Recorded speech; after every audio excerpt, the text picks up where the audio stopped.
Scooby-Doo, Scooby-Doo, Scooby-Doo. On this episode of the History of the Chorus podcast with Curtis and Josh, we take a look at the beatdown hardcore band from Boston, Massachusetts, known as Bury Your Dead.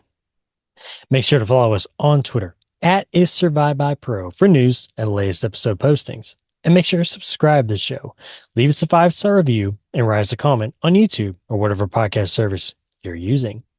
And if you'd like to see us do some live streams, leave us a comment or tweet us the keyword stream. Now, without further ado, let's start the show. The devil is in Atlanta. Army surrounded.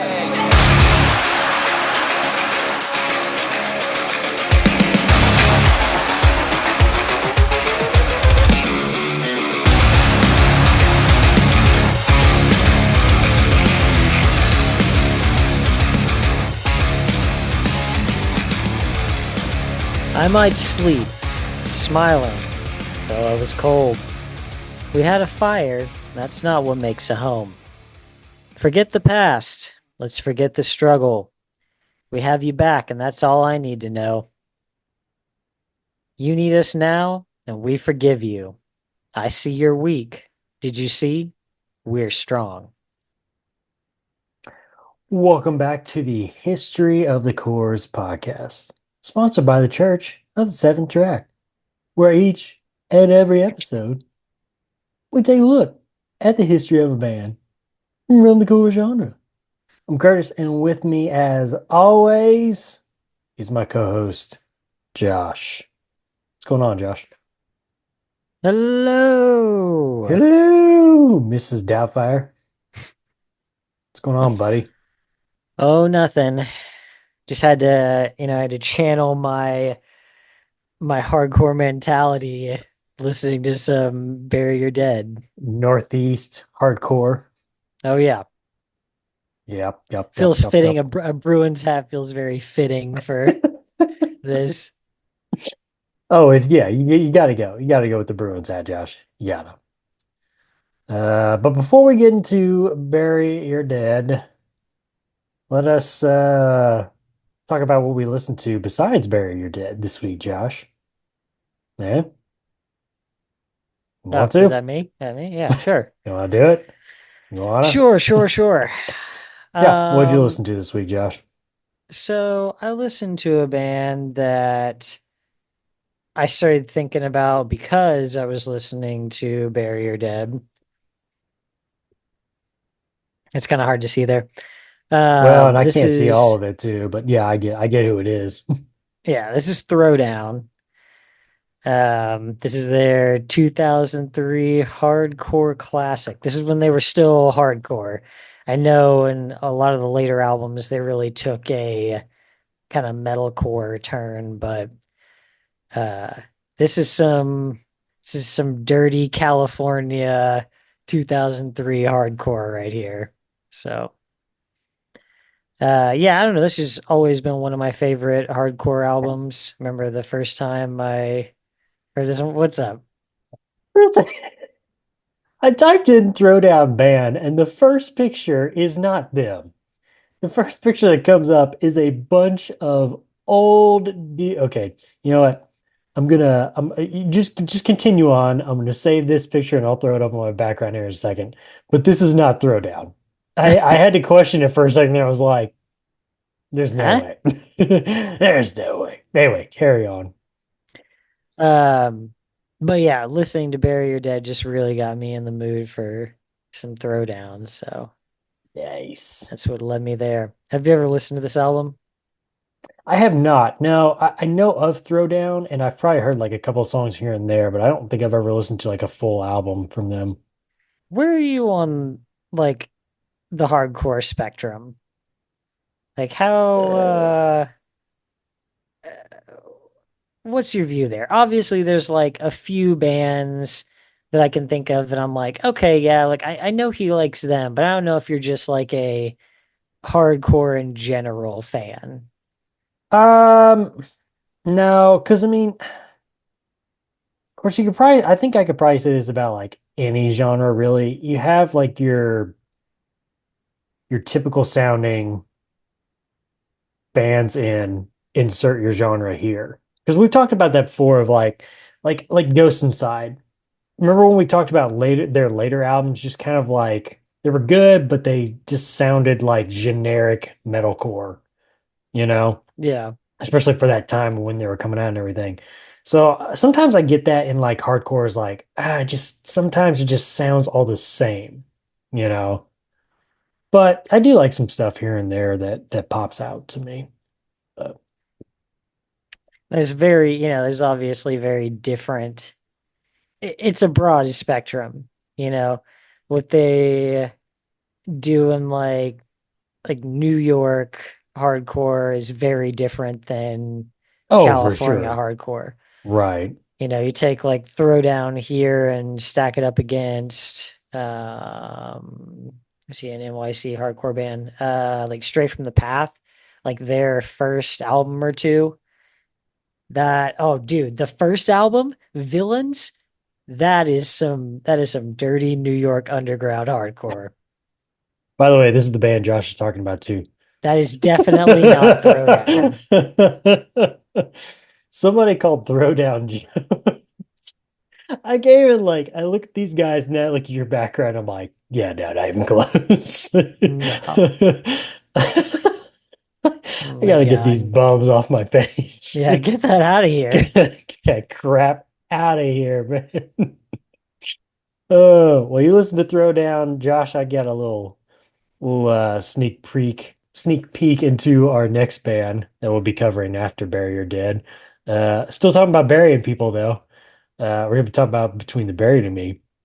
And I went with a classic here. Obviously, Colors is a good album, but I went with the live Colors album version.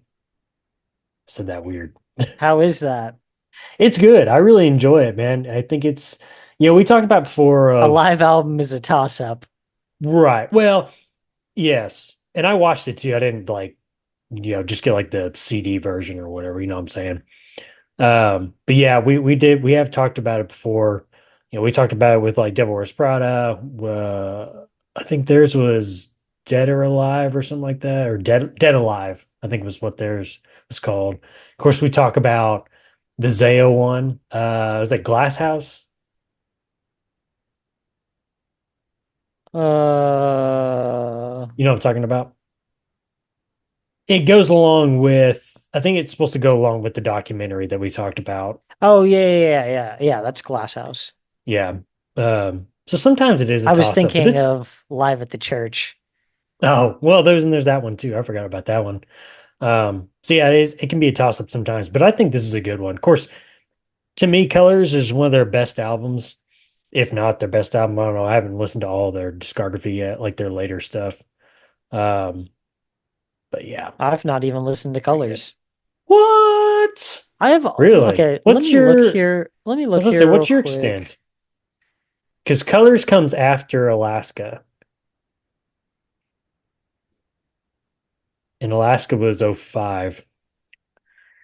Colors was 07. Ah, those are good days. Not So really. I think I've heard they're self-titled.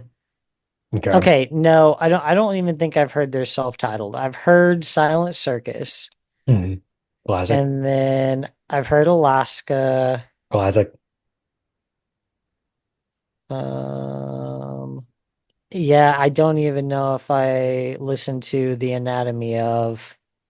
Well, yeah, I wouldn't even worry about that one because that's just all covers Okay. of like bands that Yeah, influence them or whatever. none of the rest of this looks familiar to me, so I think just Silent What? Circus and Alaska. Okay. Okay. Yeah, Colors is a very good album. It's supposed to be the way that they do it, it sounds like it's very continuous through the whole album. So it almost sounds like one big song. Okay, But it's really good though, man. I mean, that's pretty cool. if you enjoyed, Silent Circus in Alaska, I think you'll enjoy Colors. And then there's Colors 2 that came out in 2021. That's a good album too.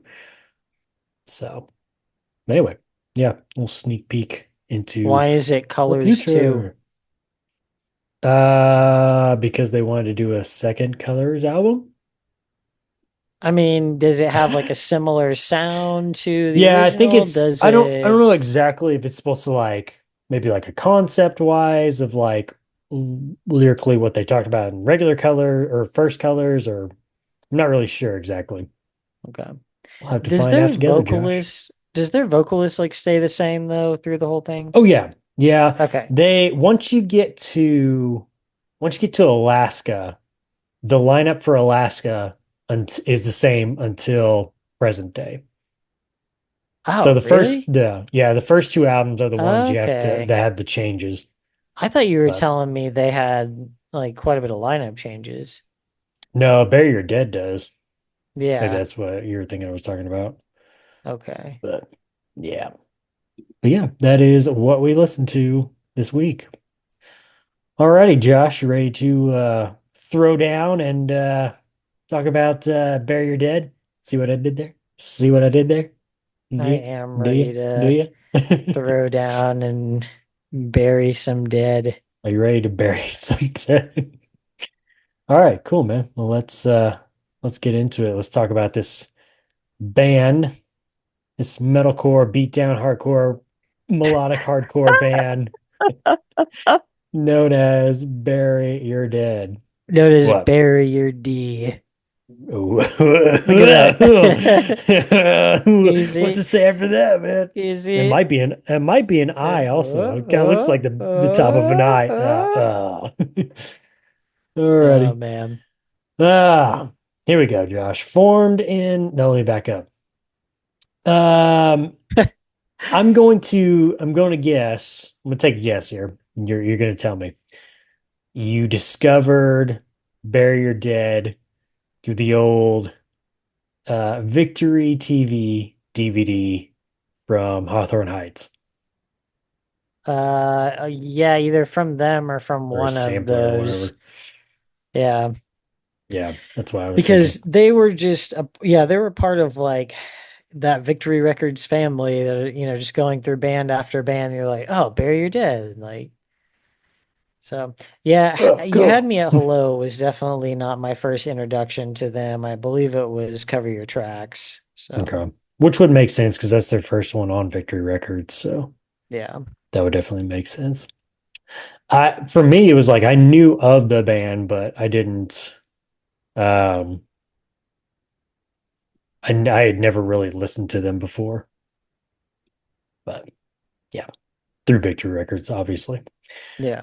Formed in 2001 by bandmates Mark Castillo on drums and Brendan MacDonald on guitar as a side project during their time in the metalcore band Harmartia. Never heard of them. Wanting to play something more simple and straightforward compared to the music in their full-time band, the Friends would recruit Joe Kruko on vocals while later settling on Rich Casey on bass and Dan O'Connor on guitar after several member changes in those spots.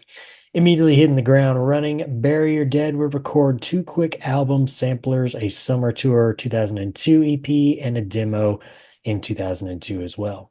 Playing local shows on the East Coast, the band's reputation would spread as word of their energetic, chaotic live shows would strike a chord in the hearts, in the hearts of the hardcore scene, even catching the eye of a small-time label who would provide the means for the band to harness their sound on recording as they would release their debut album. Josh mentioned it just a moment ago. It's right there behind them. 2002's You Had Me at Hello from Alvarin Records. Produced by Vince Ratty, who's done work with A Life Once Lost, August Burns Red, Circus Survive, and let me know, Josh, if this name sounds familiar. Valencia. Yeah. Yeah, it was that exact album, too. There's something strange going on in my head. Classic. It says if I were to get in a car Right now, Carolina is where I would end. Yeah. and your doorstep, this is where I I'd would be be bound. found. Classic, man. Classic. This is the only album for guitarist Dan O'Connor and this album would be re-released in 2005 by Eulogy Records with all new artwork, which is the one that's right behind Josh. Have you seen the original artwork? I guess not. It's a little crazy looking. A lot of colors. Okay. A lot of colors and a lot of legs. A lot No. of legs. No, it's just like I don't know, just go on their Wikipedia page. You can see it on there. Okay. Um, songs on this album include Sunday's Best, Tuesday Night Fever, Dragged Out and Shot. Nice. So Effing Blues, Burn, Baby Burn. 33 RPM. Camo is my favorite color. 69 times a charm, 10-minute romance, and the finale, the one that announces who the band is, Mosh and Roll. I see you found the album artwork, Josh. Yeah. What was that band that was on Victory also that they had that music video where there was like it was like just them playing, but there was like a bunch of Uh, strippers yeah, I and think there was Autumn to Ashes or something like that. yeah, that's it. Yeah. One of the guys like wearing a cowboy hat. It was just like, Yeah, because that this is one always sticks in my terrible. mind. Because yeah, I'm the same way. I'm like, oh, this is like cringy, dude. I can Yeah. always remember watching that DVD and just being like, skip, skip. Yeah. I can't do this. Yeah, almost made me think of like almost like a five-finger death punch thing or something. Yeah, it was Like, like Velvet ugh. Revolver. Yeah, ugh, blech. Debut album, Josh, 2002. You had me at a hello. We're going to go through overall just on the recordings. I don't care about in between stuff because there is some guys that come in between. But on recording wise, we're going through three different vocalists. You got your first vocalist on this album. It's the only one for Joe Kruko. But what are your thoughts overall of their debut album? It's raw. I feel like it's pretty solid, but it's just not very defining. It's not there yet. Yeah. Yeah. Which kind of sucked because I had high hopes for this album. I was like, ooh, I hadn't listened to this one. Like this could be Ooh. their most brutal. But it's still pretty solid. It's just not there's nothing about it that really just jumps out at you in a massive way. It's hard to describe this album because I It feel like it is a solid base for them, you I'm know? about to say it feels like a starter album. We talk about a lot of Yes. times those debut albums a lot of times they're raw, they're not up to the standard that we come to know the band by, but it's a good jumping off point. It's a good base, like you just said, Yeah. you know. A So lot of really cool riffs. In mm, these first three albums, they're doing like drop A sharp, which is this B flat. So they're doing that for like this entire I don't know about the later albums, but I know at least the first three yeah. is all the same tuning. So it's that consistent sound. We're building on a consistent sound there.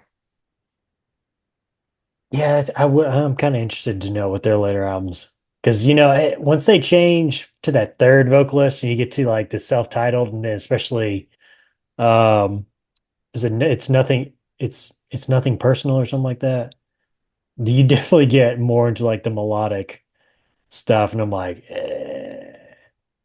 Yeah, yeah, wasn't a big fan of that, but yeah, no. we'll get there. We'll get there You hate to eventually. see it for a hardcore band. You hate to see it. Yeah, so like listening because I got up to it's nothing personal before we decided, hey, let's split this up. So I haven't listened to their newest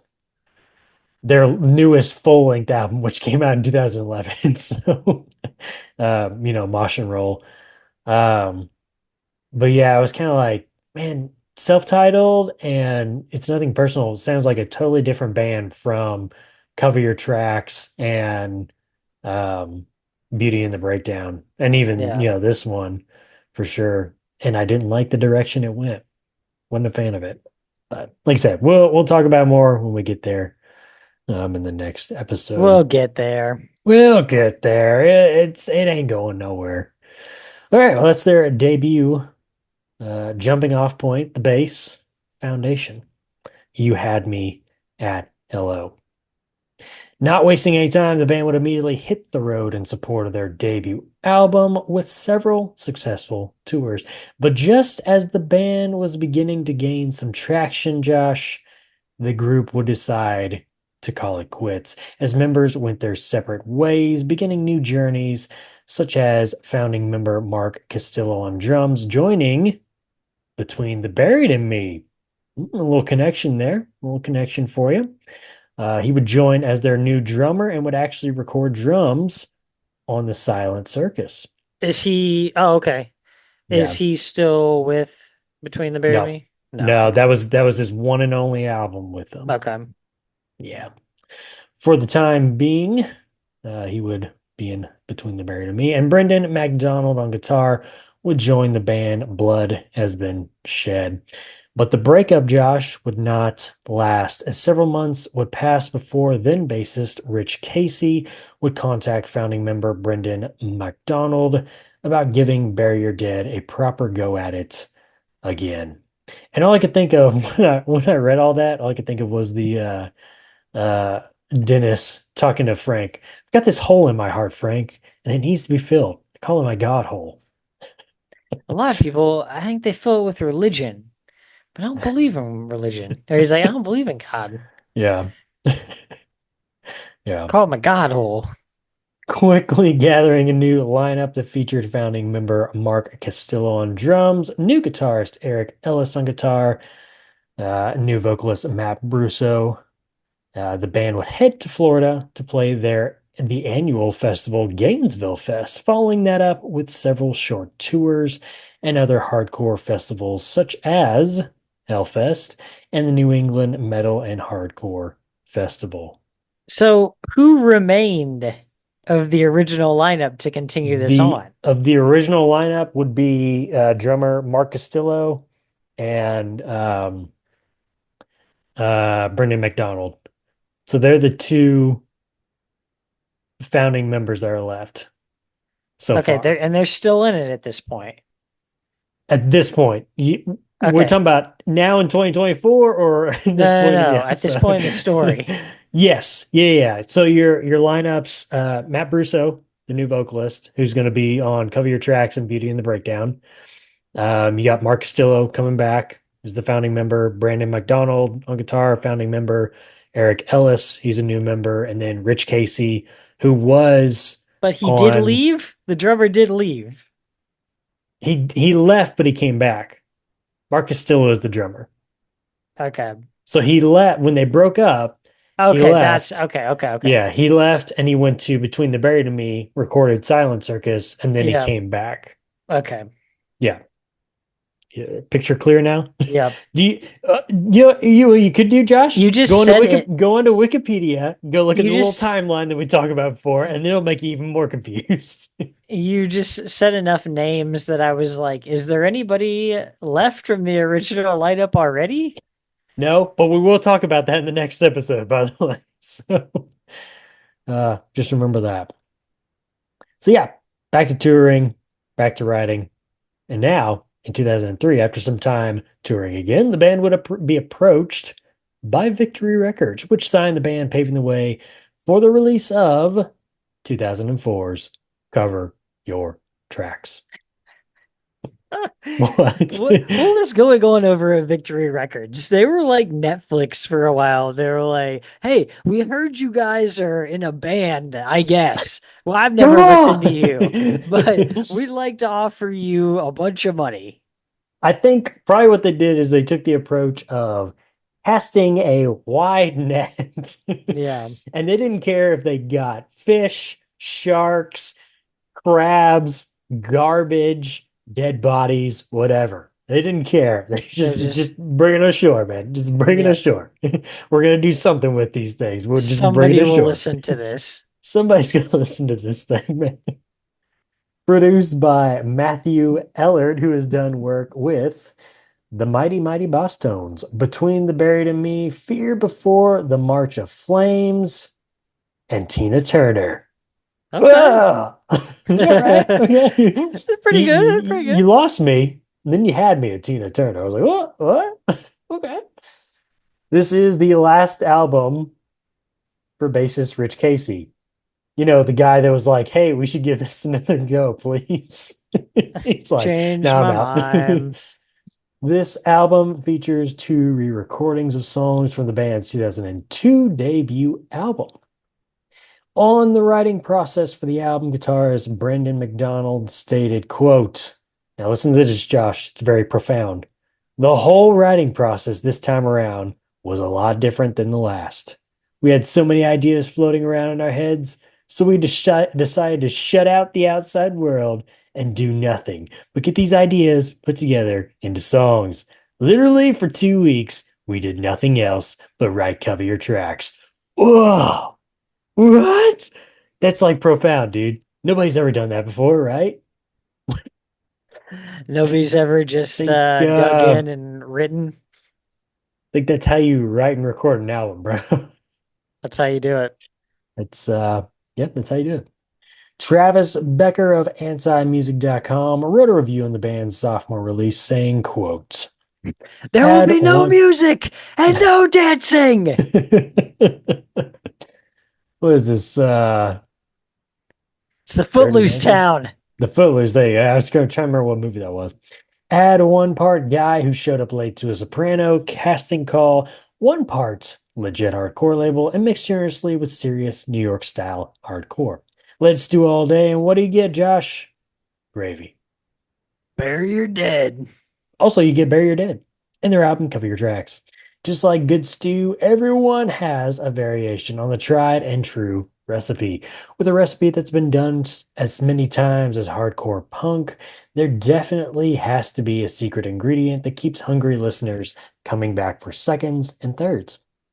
Bury Your Dead may have found that secret ingredient. Now, if Duke would only tell us what it is.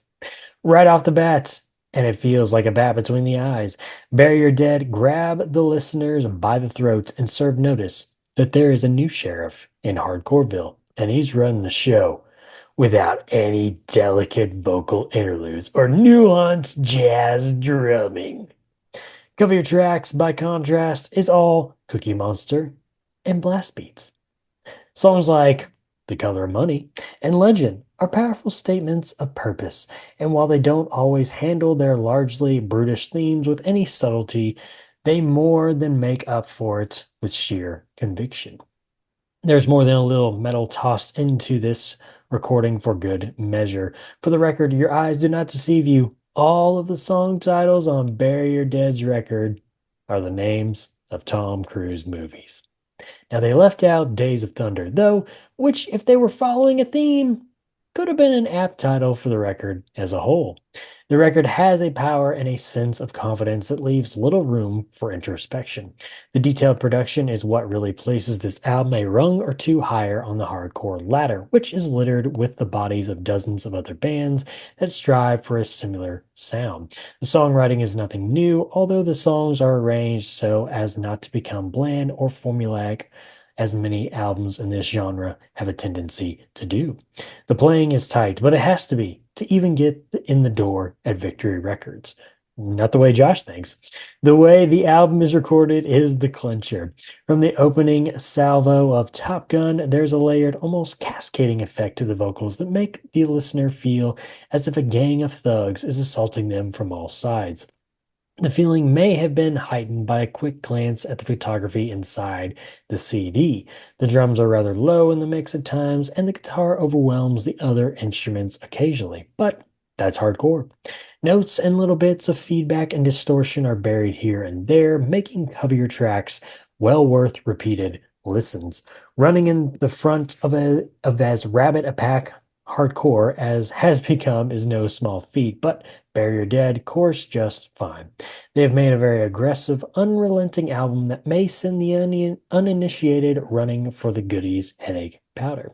But for fans of Pantera, Helmet, or sick of it all, this is the band that has picked up the torch, whatever is left of it.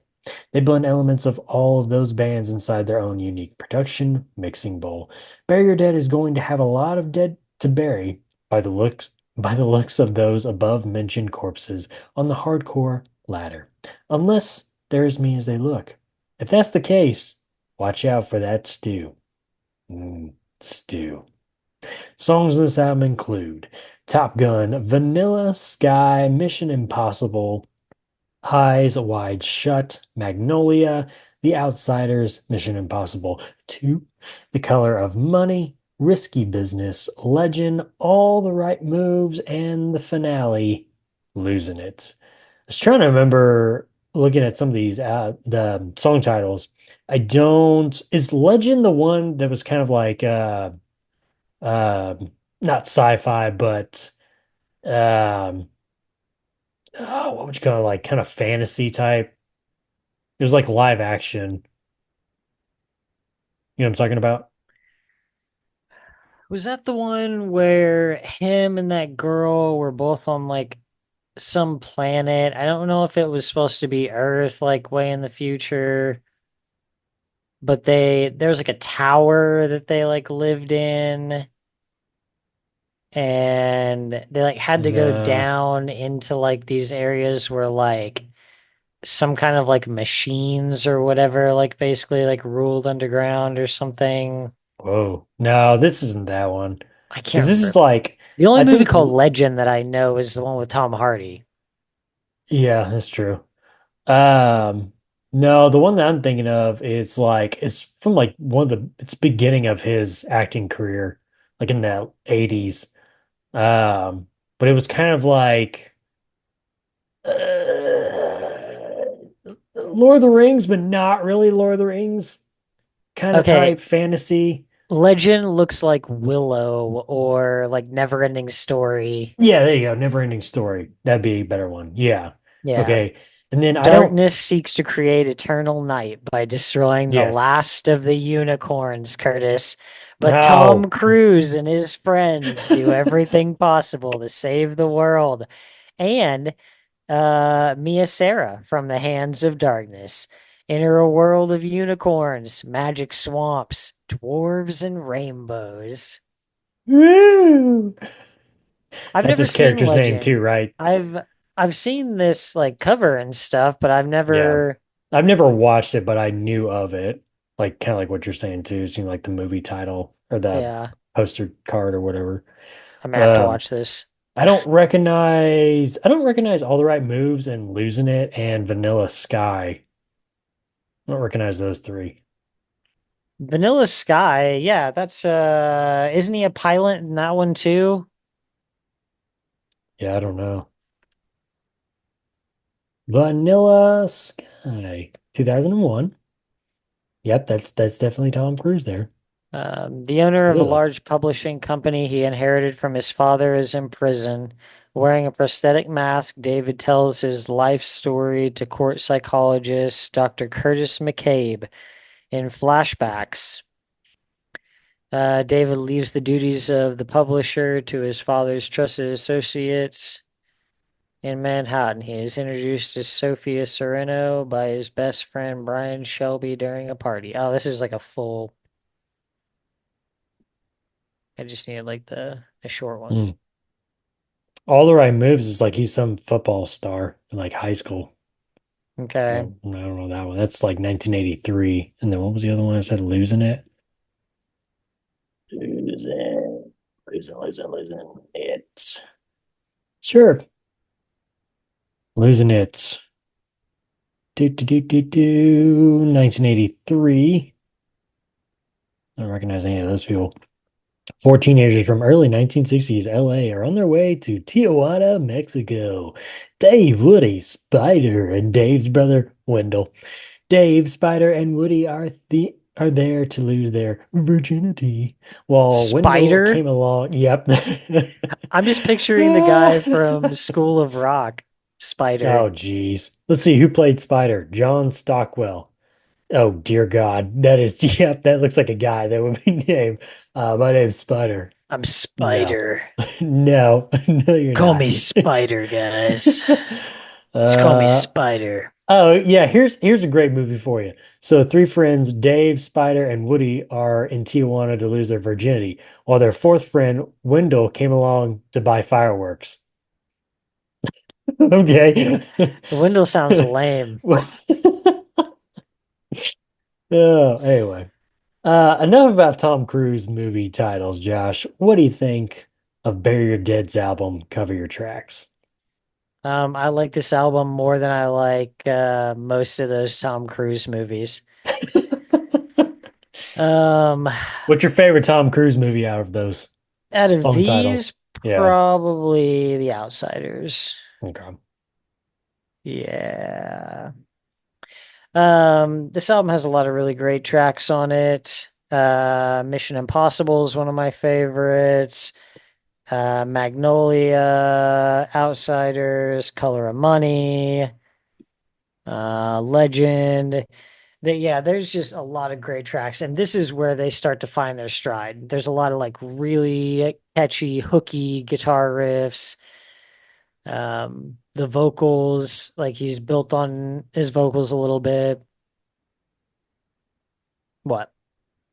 No, you're good. I've always been fascinated when I first heard Top Gun, the way that they start that out. It's just so weird.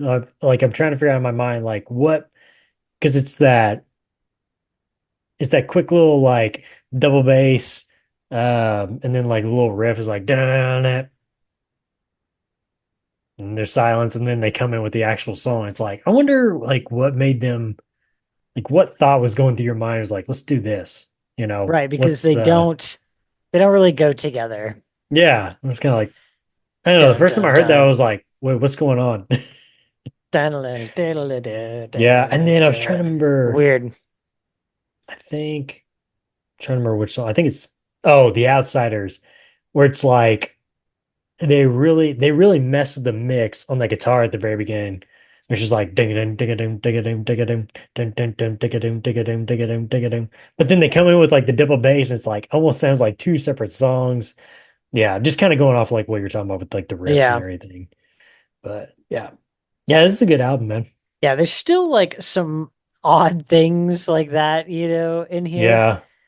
But by the time they get to the next one, I Oh, they feel like tighten it's up big so, time. yeah, rock solid. Like this has been a perfect progression for them. Yes. Yeah, I agree. I hate that we didn't talk about this. Well, first, I wanted to say I didn't mention any tracks from the last episode, or from the Oh yeah. last Yeah. album, but Dragged Out and Shot, I think, is one of my favorite songs by them. That's a good song title, man. Yeah, great song title, but also like I think that's one of Great my song. favorite songs by Bury Your Okay. Dead. Yeah. Okay. Um, so back to Cover Your Tracks. We also didn't mention that these are the only two albums where the last track is the same on both albums. Yes. Yeah, it's a re-recording. The Bury Your Fucking Dead track. Yes. What do you think about that? I think it's good. I think it, especially for a hardcore band, it for some reason it just kind of feels like it fits where I'm trying to think like what the phrase would be that I want to use of like it's your it's like your theme track. Like it's for them, it's like it's announcing who we are. It feels like that would be a good way to open up like every show, you know? Yeah. Like for sure it's like what we're gonna start the show off with, or maybe you want to mix it up and just like finish the show with that song. And Yeah. it's a good like, you know, beat down hardcore song, you know. hmm So Dude, no, I'm all these for that one, man. these kind of tracks are made for your short, like ultra hype opening Yes. track, to Yeah. bring you in. And I'll give you a good example of one. and Mirror off of I believe that was Speaker of the Dead.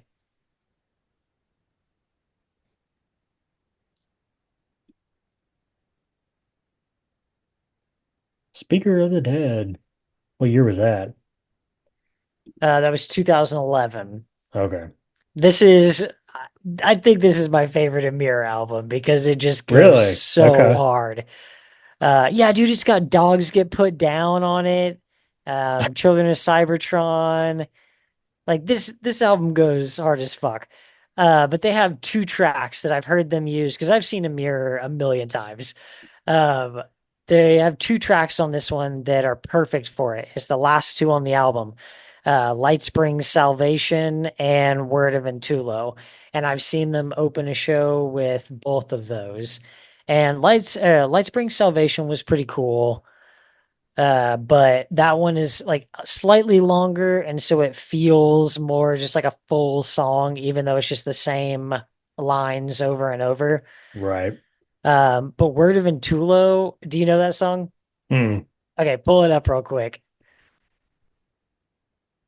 Because imagine going to see them and they start the show with this. So what was it again? Word of Entulo. It's the last track on Speaker of the Dead. Okay. Got it. Do.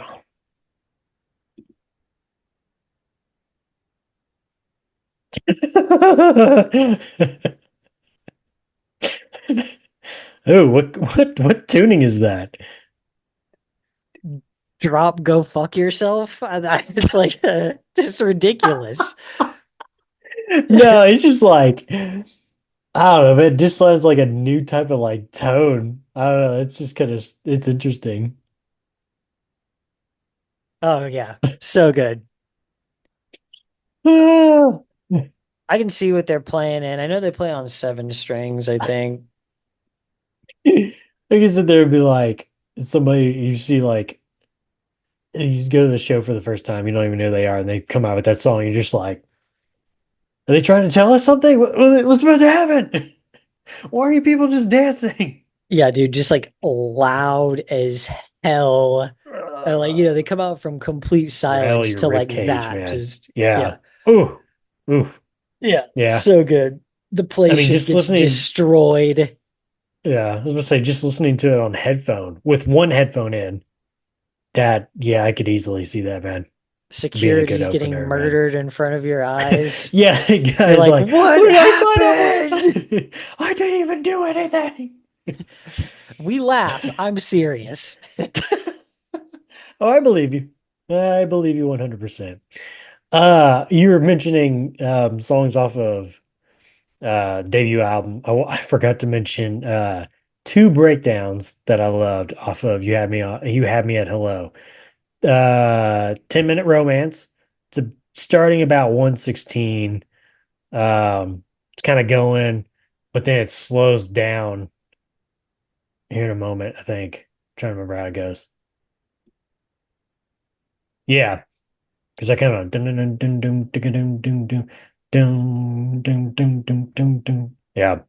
And then 33 RPM. I think it was about like, oh yeah, about a minute 40. Music cuts and it's just the guitar. Dun dun dun dun dun dun. Then it just comes in with a dun dun dun dun dun. Oh, so good. So good, man. Anyway, Oh yeah, back yeah. to cover your There's tracks. some good ones. Like I feel like we kind of blew over a little bit, but there's Yeah. some good stuff there. I remember what we were talking about. Okay, so I'm gonna give you an update on Words of Entulo. This is played on an 8 string, Curtis, not 7 Oh my strings. God. No wonder it sounded so thick. And we're in drop E flat. So it's E flat, B flat, G flat, D flat, A flat, E flat, B flat, E flat. So yeah. Good Lord. And that's all played on E flat. Like, yeah, it doesn't get any higher. It only oh, it starts there and it stays there. So Oh man. Yeah. Okay. So I'm gonna have to shamelessly plug this episode, or not this episode, this album, because since we brought it up and it is just so insanely brutal, that's gonna be another recommendation this week. And I would say for you to listen to that too, because that album is their most brutal album, and I don't think I'm alone in it being my favorite Emir album for sure. Speaker of the Dead, right? Yes. What's the newest one that you've listened to? The I 2020 album? listened to I might have listened to a couple tracks off Hindsight. I know I listened to Look at Yourself. Let's see what's on Hindsight. I think I listened to a couple of tracks that were kind of prompted to me from that album, but Some high numbers, but then it dips towards the end of that right. album. I Comes mean, back it's up on Uncontrollable Descent, but Goodbye to the Gallows, Needlework. Those are both great. Respect Issue. A lot of people love that album. That's a great one. Felony was really good. Speaker of the Dead. Slave to the Game. That was one where I was worried that they were done, and that album was fucking awesome. Um, Eternal Enemies was what pretty made you think it solid. what made you think they were done though? I just had this feeling. Okay, so it's from, I guess there's only a year there, but Yeah. I knew the concept of the album going Hmm. into it, and I think that's what turned me off a little bit. Okay. But I don't know. It wound up being still like one of my favorite Amir albums. Okay.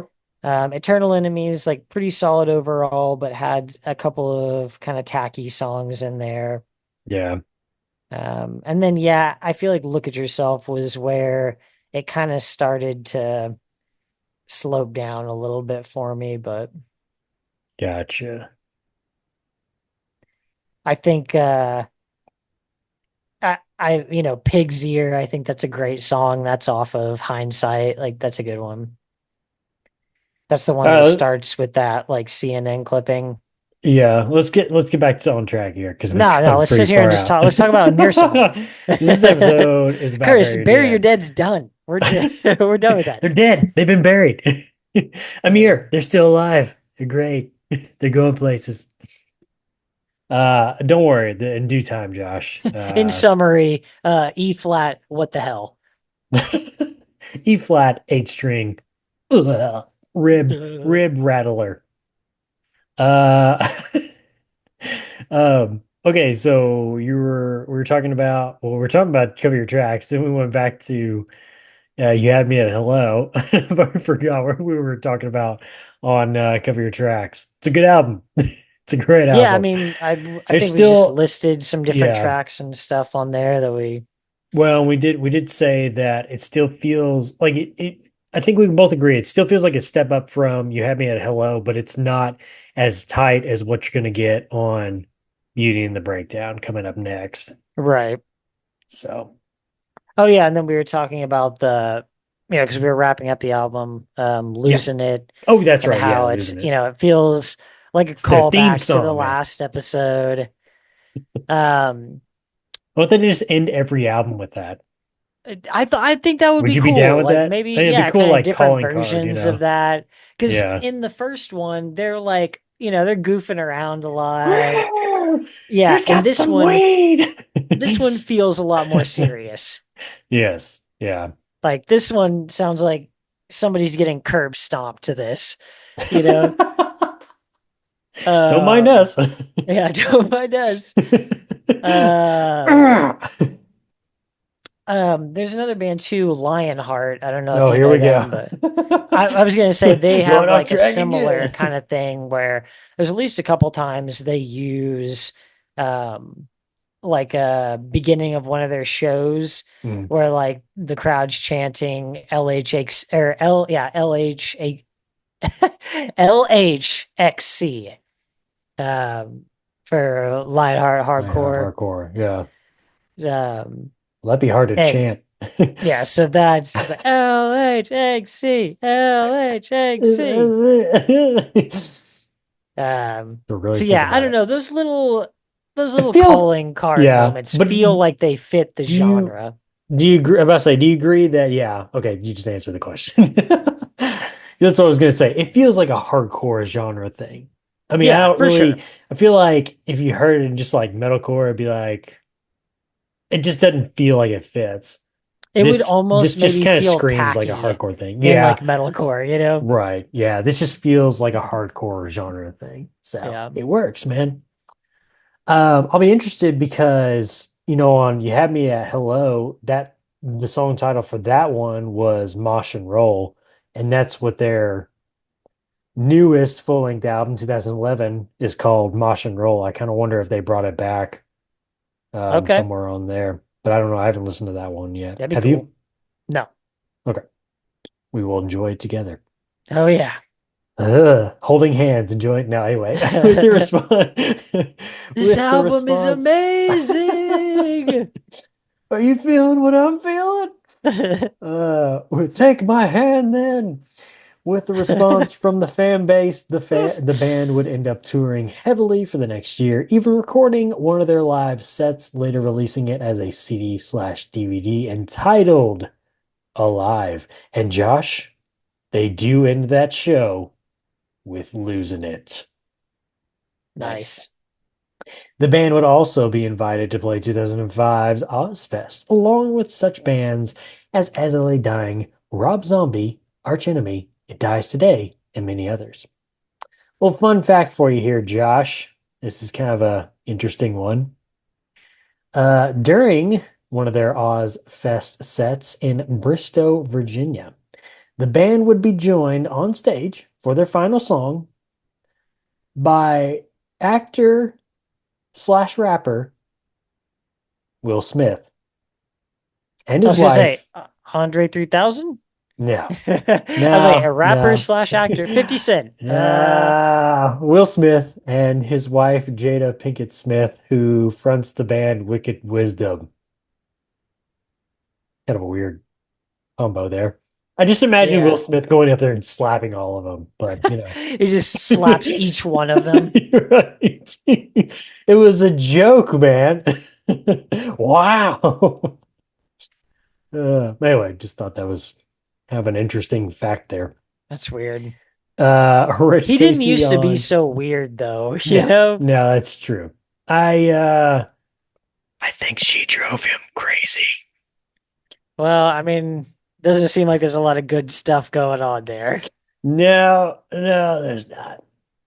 Bassist Rich Casey would decide to leave the band soon after being replaced by Aaron Patrick. And once touring had finished, the band wasted no time writing and recording new material for their next album, 2006's Beauty and the Breakdown from Victory Records. Produced by Jason Sukoff, who has done work with Job for a Cowboy, Carnifex, War of Ages, The Black Dahlia Murder, Demon Hunter, August Burns Red, and many others. This would be the last album for vocalist Matt Brusso until his return years later. We'll talk about that in the next episode. And then his departure again this year. Exactly. Coming and going, coming and going. Don't you love that in a band? Much like its predecessor, the album's song titles have a theme, as all are references to fairy tales. Thom Urich of AllMusic.com wrote a brief review of the album saying, quote, "Bury Your Dead prove themselves to be one of the more creative and imaginative acts on the entire new metal scene. For starters, Beauty and the Breakdown is a concept album created along the lines of a fairy tale, which is written in the linear notes. That said, none of the ferocity of Bury Your Dead's hard and metalcore attack is blunted. In fact, its focus is tightened to the point of breaking entirely new ground. It's so unusual for a band like this to reveal something deeply emotional intentionally. There is no shock value here, just a complex morality fable played out over skin-flailing guitars and flailing out-of-control drums." Urich finishes the review by saying, quote, "Bury Your Dead rocks, period. This is straight ahead, naughty, scorched earth, new metal. The lyrics work in the context of the tale the band unfolds, and the precision and sheer abandon Bury Your Dead plays with is invigorating, refreshing, and at uber volume is brain pummeling to the point of submission. Isn't that the way it's supposed to be? These five guys are it, in a category of their own, playing a brand of metal that belongs only to them. Beauty in the Breakdown is as close to brilliant as this music gets. Songs on this album include House of Straw, A Glass Slipper, The Poison Apple, 12th Stroke at Midnight, Trail of Crumbs, A Wishing Well, Let Down Your Hair, Mirror, Mirror, Second Star to the Right, The Enchanted Rose, and the finale, House of Brick. What did you think, Josh, of their third album, Beauty in the Breakdown? I love From Beauty Victory and the Records. Breakdown. Beauty and the Breakdown has There been is an beauty in album this that breakdown. I have played many times over the years. It's definitely my most played Bury Your Dead album. Favorite? It'd be a hard toss-up between this one and Cover Your Tracks. What's to you? What's peak Bury Your Dead? Cover Your Tracks or Beauty in the Breakdown? Well, I feel like the review has it right. They're in this weird, like, in-between place with this album.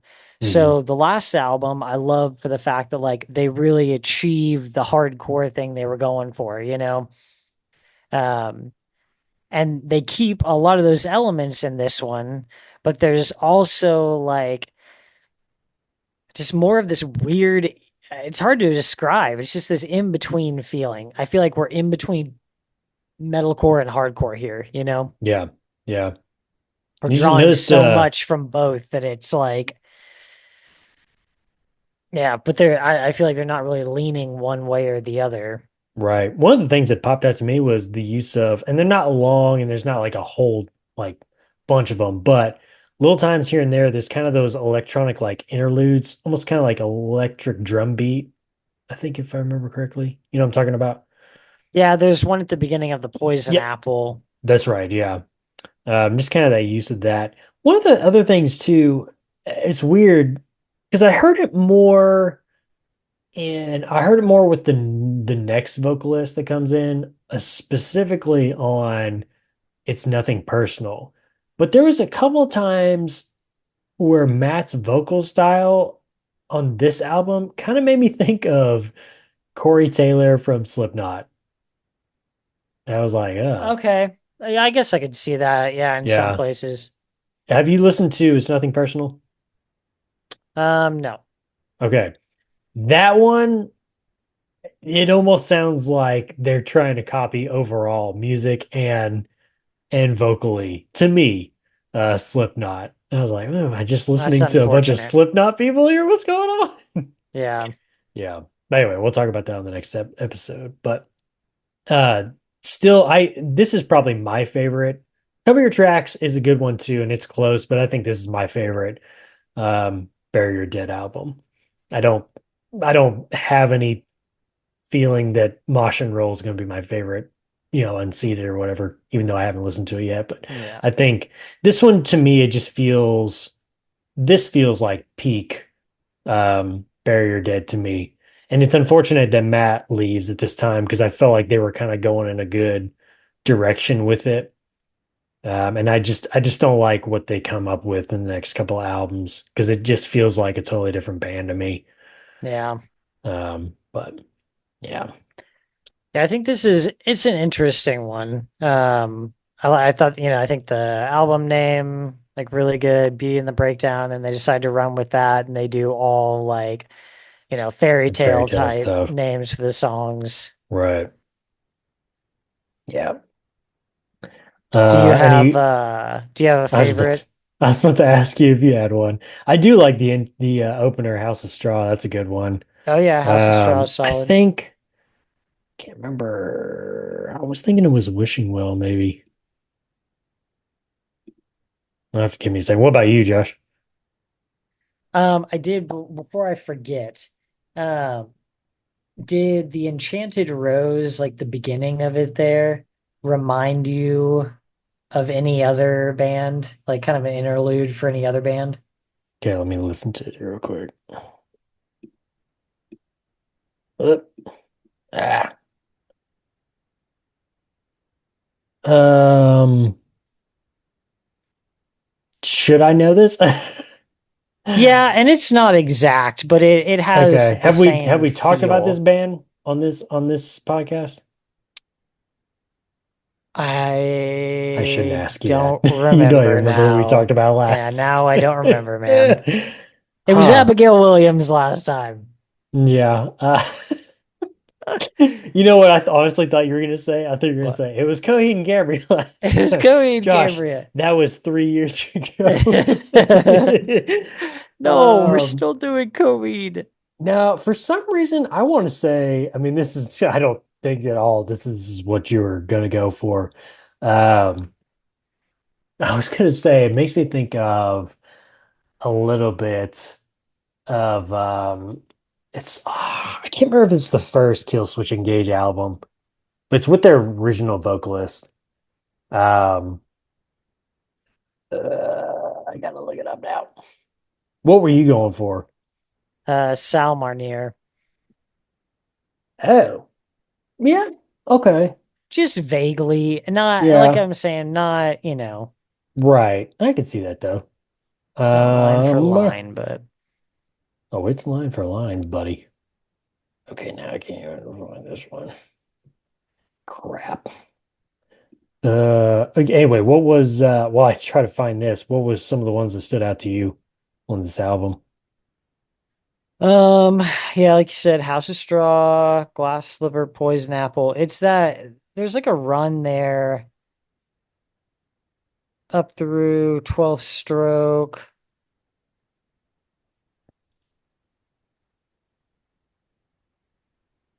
Yeah, no, I mean, I'm just Okay, gonna sit here and say every song. yeah, Like I, every song. The song that I'm thinking of is it's off their 2002 album, Alive or Just Breathing, My Last Serenade. It's the beginning of that song. It kind of comes in, it's like a fade in of like an acoustic, just like strum a note every once in a while. You know what song I'm talking about? who is this? Kill Switch Engage. What album was it? Alive or Just Breathing, 2002. Uh,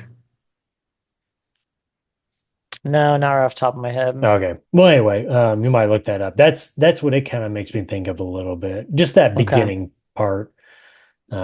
But anyway, back to Bum ba Barry da Your bum Dead. bum bum bum bum bum. Holy diver.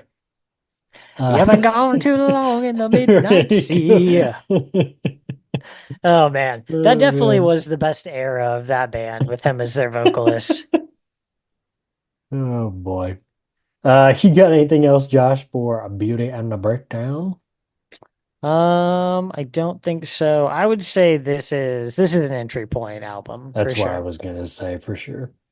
And Like this then turn covers, around, don't head forward, go backwards. yeah, I feel You like don't this want to see what's covers coming.